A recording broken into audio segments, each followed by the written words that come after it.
I, of course, am super excited to be able to have Jerry and Steven with me here today. Um, just watching again these projects from an outside perspective is super cool. One thing to note in that video, which will go up on our social media this afternoon, the music playing behind Jerry's video is actually the music that he's composing and wrote for his musical that he's working on, which I think is super, super special. And it's a really beautiful song. It's quite lovely. So I'm excited to hear more from that. But let's get into some questions. So first question, let's take a trip down memory lane. Maybe we don't want to go back to September, but let's go back to August and September. I'm curious of what were kind of your guys' first feelings. You know, what were you experiencing when you found out that you had been awarded and accepted through the Imagination Project? And I'm going to direct us to Jerry first. Well, as you can imagine, as anyone can imagine, I was elated. It's a great relief, to have this type of support, especially in this time when so many of us or so many are struggling financially or worrying about where rent is going to come from next. So it was just a relief. It was a huge relief. Also, it was very nice just to be noticed and to have someone step up and say, "Hey, I appreciate that you are a person who's working on something that is creative, and I want to, support that." And it's a great relief. It's wonderful to know that there are still people out there who support the arts and support other people's ideas. Yeah, for sure. Steven, how about you?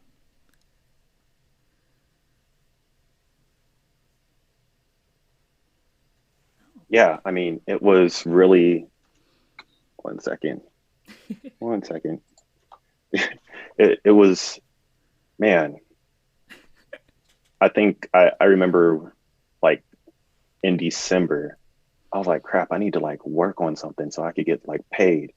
And then like and then I sat down and I was like, wait a minute, I am working on something and I am getting supported for it. Like it's and that was just a breath of fresh air, just being able to like explore things uh and not have to like worry about if I was like wasting time. Mm-hmm. Because I think especially during COVID, it was just like like having to trade time for money during 2020 was just like a very real reality. And that came with a lot of stress. Mm-hmm. And just that one thing not sort of like driving my creativity in many ways, just like it allowed me to just like try things out and try things out that like didn't even make it into the project, right? Like I was like, oh yeah, this is cool, but I'm not going to use this, like, and I think it was just a breath of fresh air from there. Yeah. Let's stick with you actually, and since you brought up a little bit of your process, tell us about your creative journey over these 3 months. I mean, it was 3 months, so September through December.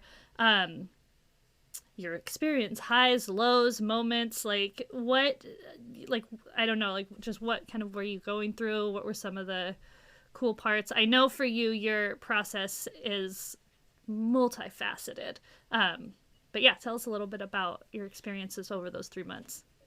Yeah. So for me, I am I'm sort of I'm starting to accept this, but like I'm what is considered a generalist, which for anyone trying to get a job in the creative industry, essentially is saying that like you're shooting both of your feet and trying to run a marathon.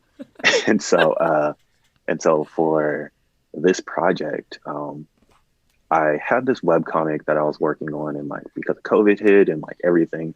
Well, actually, before COVID hit, right? So I have I have this web comic that I've been working on for years, Mm-hmm.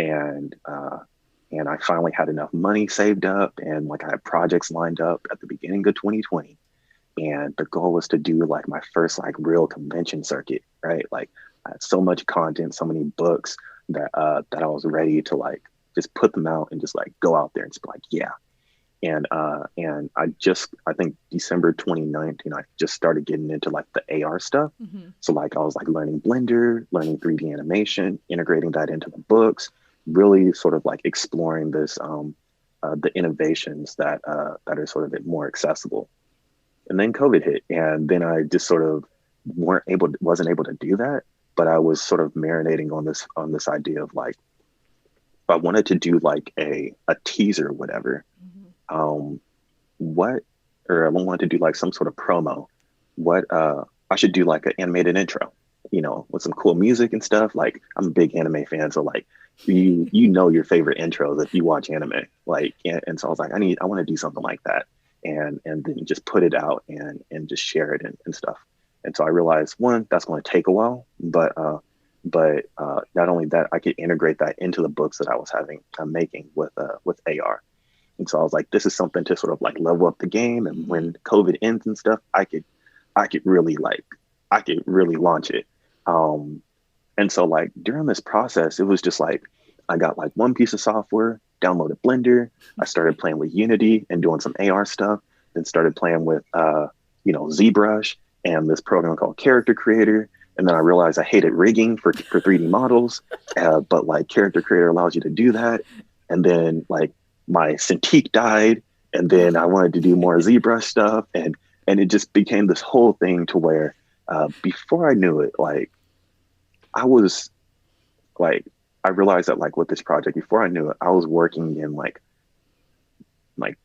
8 or 9 pieces of software to like put this whole thing together, and that was I was just like like just staying up late and trying to like debug these things and learning these different interfaces and stuff like that. But then at the end of it, just having being familiar with it and being able to like integrate that into my project. It was definitely a journey that that I like truly appreciated. Yeah, I love your it's finding the pieces of all the programs that work to get the outcome that you're looking for, and like that discovery process is super cool to watch. And I know you went don't worry, he has a working Cintiq now, but just having to like sift through and figure out like this works. Jerry, how about you? What was your experience like? What was your journey like? What over those 3 months? Well, I have to say it's been uh, interesting. It's been at times disappointing. It's been at times frustrating. Mm-hmm. It's funny. I've written a novel. I've written screenplays. I've worked on film projects. I used to work on musicals in New York, but they were always like quick 10-minute, 15-minute one-act musicals Mm-hmm. with a theater company I worked with. And this is the first time I ever thought to tackle like a full-length musical. And it's been much more challenging than I ever imagined. Excuse me, in a good way. I mean, I really do think that all of these challenges are helping me grow as an artist. But there have been some struggles that I didn't foresee. Um, I chose a wonderful composer to work with. I kind of once I realized this was really going to happen, thanks to the grant, I kind of put out a lot of feelers with my New York theater friends to find a composer that I could work with, that I fit with. And I got a bunch of names, went through a lot of interviews, did a lot of Zoom interviews, which are interesting to do when this type of project is another challenge. And then I eventually wound up with someone who I really, really like and respect. And I like and respect the fact that she kind of reminds me of my sister in that we can clash about things, we can differ about ideas.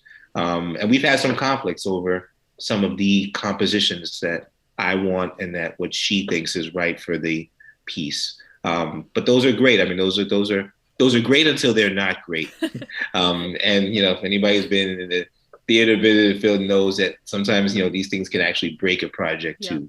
But we haven't gotten there so far. But I would have to say that it's been the greatest challenge of all has been I was used to being when I lived in New York many years ago, working on a song by sitting around a piano with a pianist, 3 singers, 4 singers, and banging it out and really feeling it out. And that's been completely absent from this process. She and I have worked on 3 songs together. Also, this process takes a lot longer. Like I have to email her a whole huge outline of the scene. Talking about the feelings that each character is in, which I love. But then she has to take it. Takes her a couple of weeks to come back with something. I hear it, then I say, actually, for the third stanza, I was feeling this. Go back another 2 weeks, and so it's just been, at this pace, I may have a musical in 2026. But I'm exaggerating. I do hope that someday, actually, COVID will be enough in the rearview window that I can travel to New York and actually do this in more in person. But that those have been, there have been some great challenges. But again, I embrace the challenges. The impatient part of me wishes this process could move a little bit more quickly and succinctly. But this is the reality of the world we live in. Yeah. Well, and you have done so much, and I totally understand. Of like, there's so much sporadic inspiration and concepts that pull together when you're physically in a room with people and you can just spin, and like, especially for music and composing, I would imagine you hear a phrase or a note or a sound, and then you go off of that, and having that separation definitely keeps things interesting, let's say. I think what's interesting about Ripples, and coming back to the theme for Creative Mornings, is I think each individual, we have an effect. We have an opportunity to cause an effect, and whether that effect is positive or negative, or inspire or pushing or stops people within the community, we all see how one action can initiate another.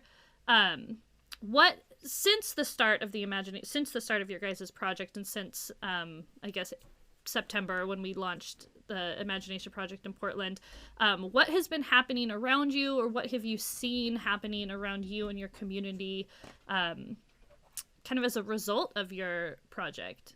And we'll start with you, Jerry, since we have your lovely face with us. Well, it's funny. I mean, you mentioned the word community.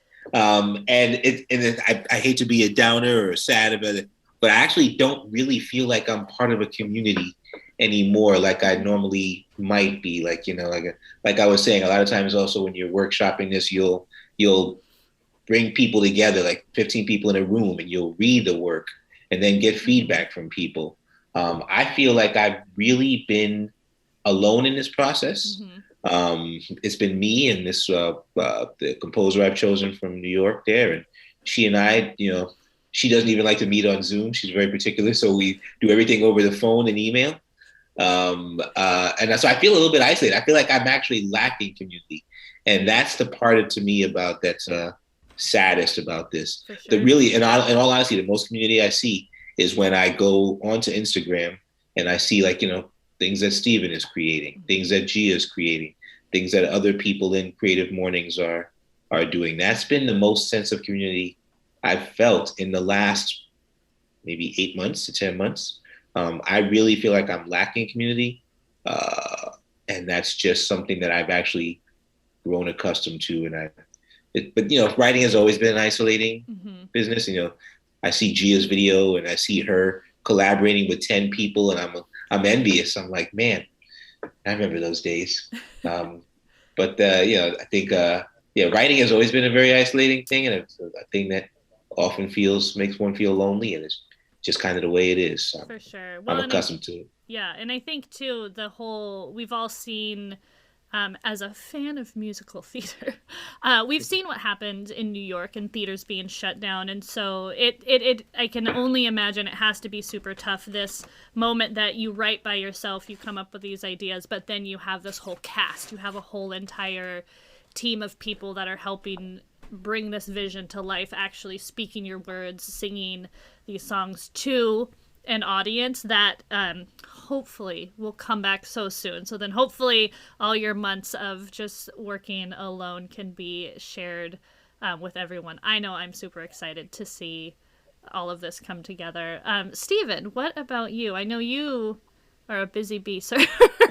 What's been going on around you? Kind of what ripples have, sprouted off your cool projects? It's I don't know, like it's been very interesting. as you may know, Megan. Um, since like literally since the project, and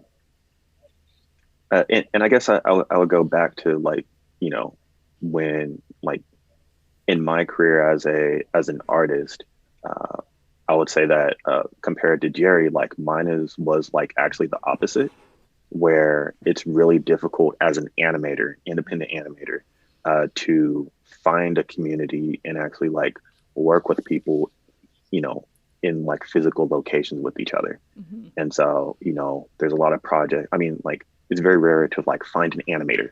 You're just like, oh, I'm gonna just go to the mall and find an animator and like hang out with. Like that's not really a thing. And then more importantly, it's even if I find an animator, it's highly less likely that I'll find somebody that looks like me. Mm-hmm. You know, and so it's always become a trade off to just find that community to where the community that I've sort of, you know, been able to, you know, connect with was during conventions. And so I would go to, you know, North Carolina, or I'll go to New York, or I'll go to these places to connect with the community that I know.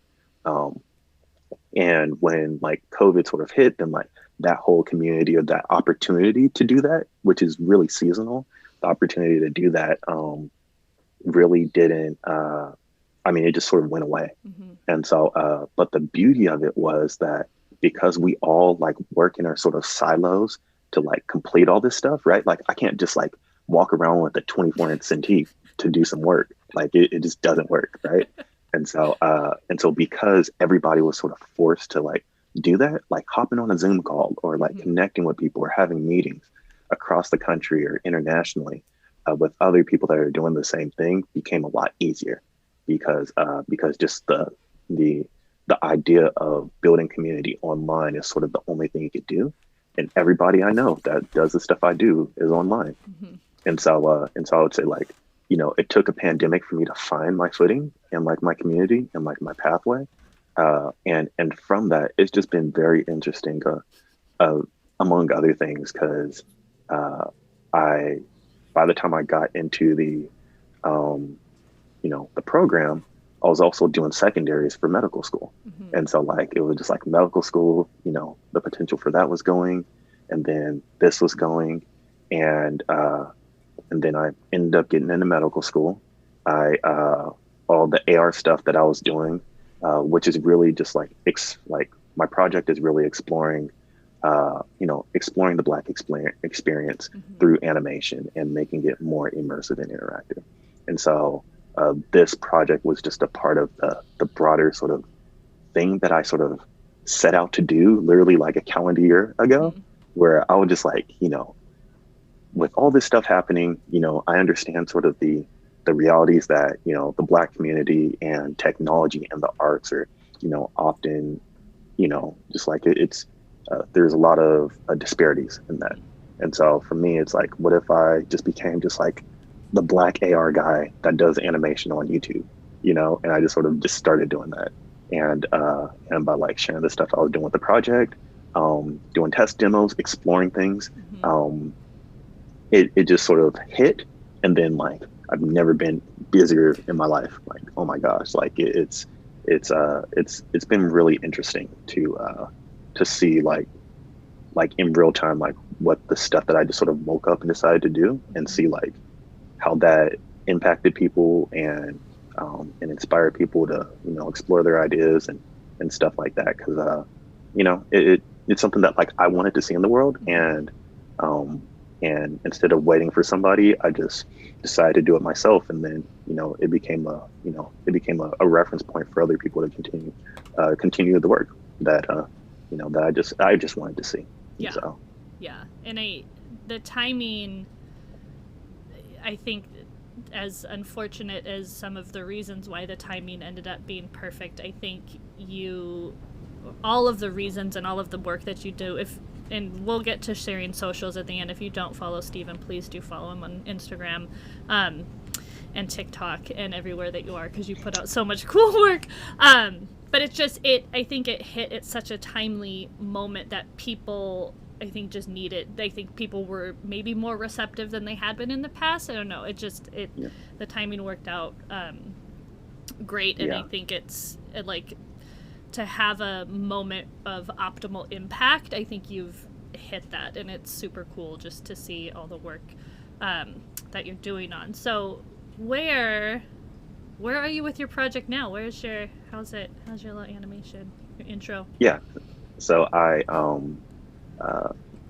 one of the interesting things is that I had, so out of all the things I do not do music. Like, I am musically challenged at this, at this point. I've tried and it's not my thing. I enjoy music, and it really drives the experiences that I create. Like, sound is just a big part of it.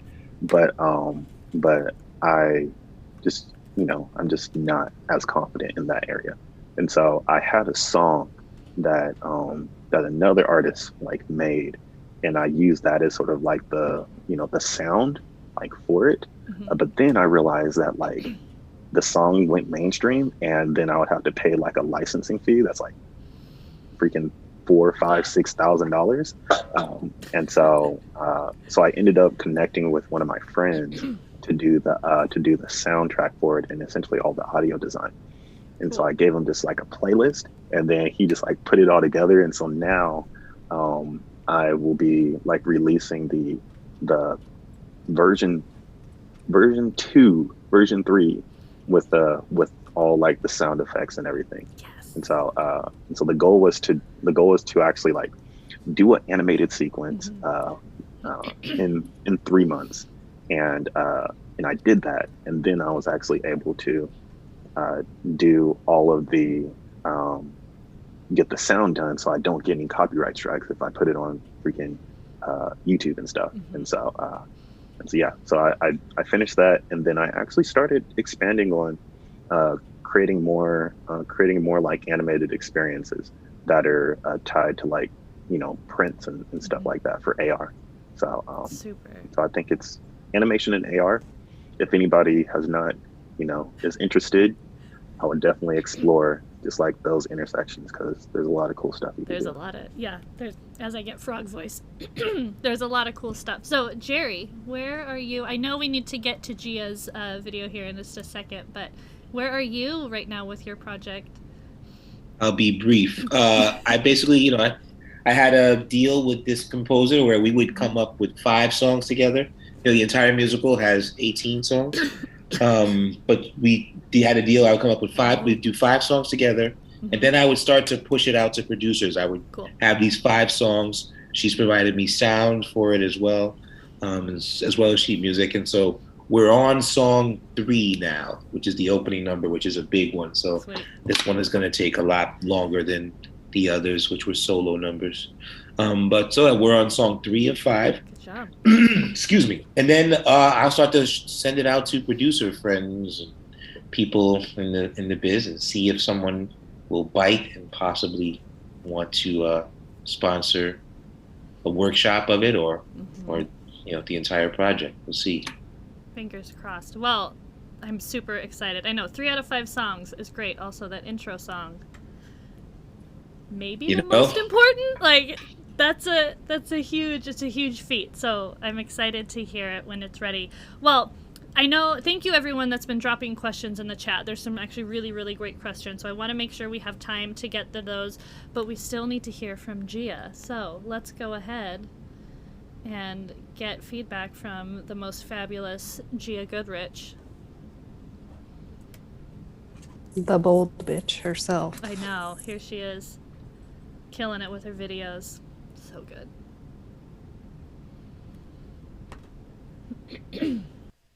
Sweet. Super. So before we jump into the lovely waters of this sound bath, there are a couple questions that I would love to ask both Jerry and Steven, and I know we just have a few minutes, so I'm going to try to condense and keep it as concise as possible.